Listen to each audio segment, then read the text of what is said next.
What's up, old Charles Alex here. Today, we're diving deep into a coin that every single Canadian has held in their hand, probably tossed in a jar, or even found under a sofa cushion. It's the humble, the often overlooked, the now retired Canadian 1-cent piece. But not just any penny. We're talking about the 1996 penny. Now, I can already hear the comments, Alex, it's just a penny. They made millions of them. And you're right. But the real question is your 1996 penny just a piece of pocket change, or could it be hiding a secret that makes it worth serious money? Stick around, because the answer is more fascinating than you think. Montage of historical footage, people using cash in the 90s, shots of the Royal Canadian Mint, a calendar flipping to 1996. On-screen text, Chapter 1, The Last of the Mohicans. To understand the 1996 penny, we have to set the stage. The mid-1990s were the peak of penny production. They were essential for cash transactions. But behind the scenes, the writing was on the wall. The cost of producing a penny was starting to creep close to, and would eventually surpass, its actual face value. It was a coin living on borrowed time. Because of this, the 1996 mintage was massive. We're talking over 950 million pennies produced that year alone. To put that in perspective, if you stacked all those pennies, you could build a tower over 950 miles high. So, right off the bat, we have a coin that is, in its most common form, incredibly common. This, my friends, is what 99.9% of all 1996 pennies look like. In circulated condition, scratched, worn, maybe a little dirty, this coin is worth exactly 1 cent. Its value is purely sentimental or nominal. Now, here's where it gets interesting. Not all 1996 pennies were created equal. The Royal Canadian Mint produced them at two different locations, its main facility in Winnipeg, Manitoba, and the Ottawa, Ontario facility. See this tiny little P? That stands for the British Royal Mint's plating facility in Plymouth, England. Wait, what? England? That's right. For decades, Canada shipped its blank penny planchets to Plymouth to be electroplated with zinc. So pennies with a P mint mark were actually struck in Ottawa on plated blanks from the UK. Then, we have the Winnipeg Mint. Pennies produced there have a tiny W mint mark in the same location. Side-by-side comparison of three 1996 pennies, one heavily worn, brown, details soft, one lightly circulated, some luster, sharp details, and one brilliant uncirculated, red, shiny, flawless. In numismatics, condition is God. And for a modern coin like the 1996 penny, the difference between a circulated coin and a perfect one is the difference between a penny and, well, more than a penny. But if you took a 1996 penny straight from a mint-sealed roll, and it was preserved in absolutely perfect, mint-state condition, what we call, brilliant uncirculated or, red, then you have something that collectors want. That's right. A perfect, shiny 1996 penny can be worth a few dollars. Not life-changing, but it's a 20,000% increase on its face value. The key is that it has to be pristine.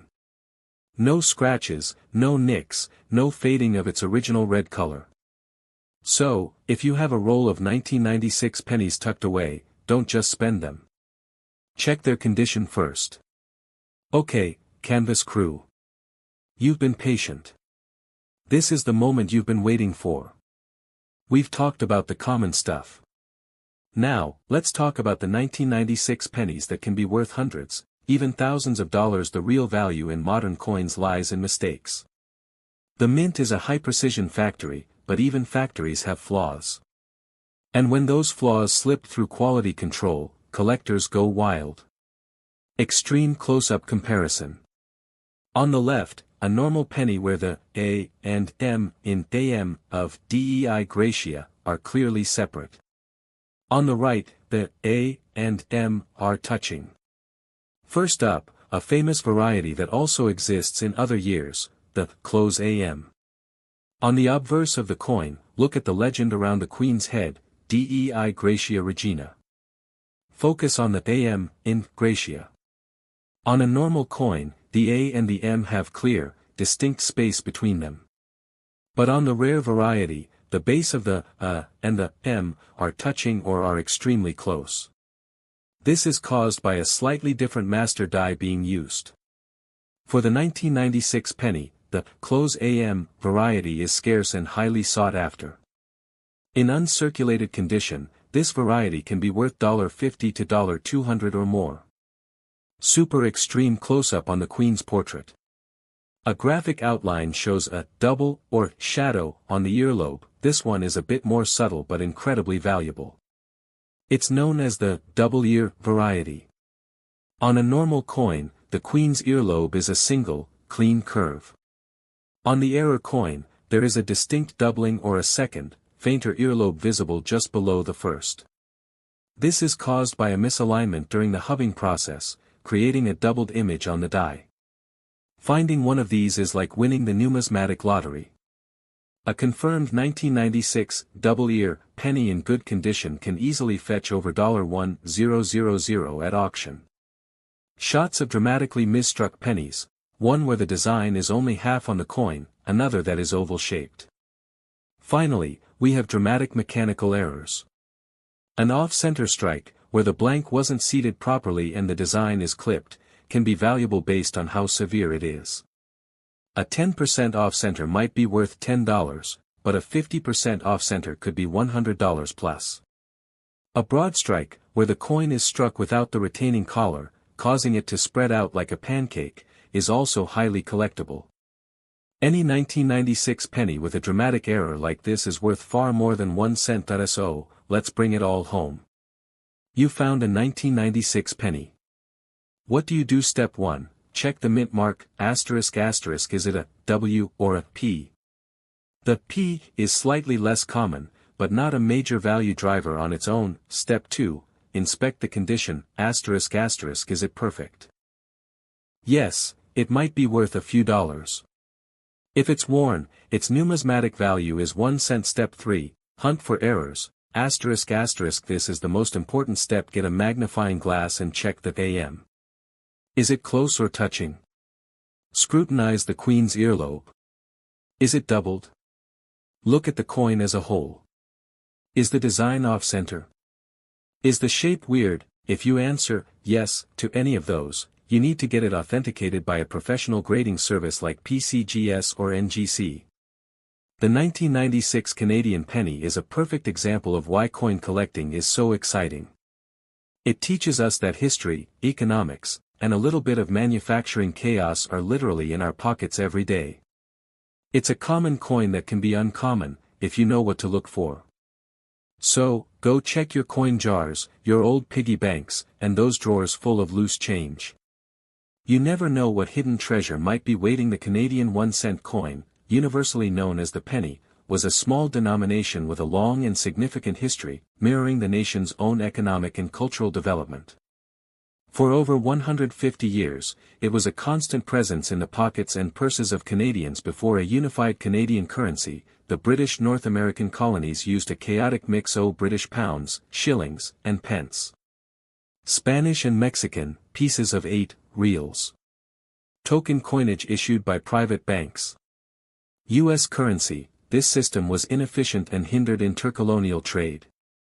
The need for a standardized, decimal-based currency was clear. The province of Canada, primarily modern-day Ontario and Quebec, led the way, adopting a decimal currency system in the 1850s. The first Canadian cents were struck in 1858 at the Royal Mint in London, England. The 1858 penny was one of the first coins of the new Canadian decimal currency, establishing a foundation for a national monetary identity. After Confederation in 1867, the new Dominion of Canada continued with the large cent. The first coinage bearing the word Canada was issued in 1876. The portrait of the monarch on the obverse evolved with the reign, from Victoria to Edward VII in 1902, and then to George V in 1911. A major design shift occurred in 1920, with the cent size being reduced to the familiar diameter we know today. This small cent was introduced for economic reasons, saving on metal costs. The reverse was designed by G. E. Kruger Gray. Symbolism ****. It featured 2 maple leaves on a single stem.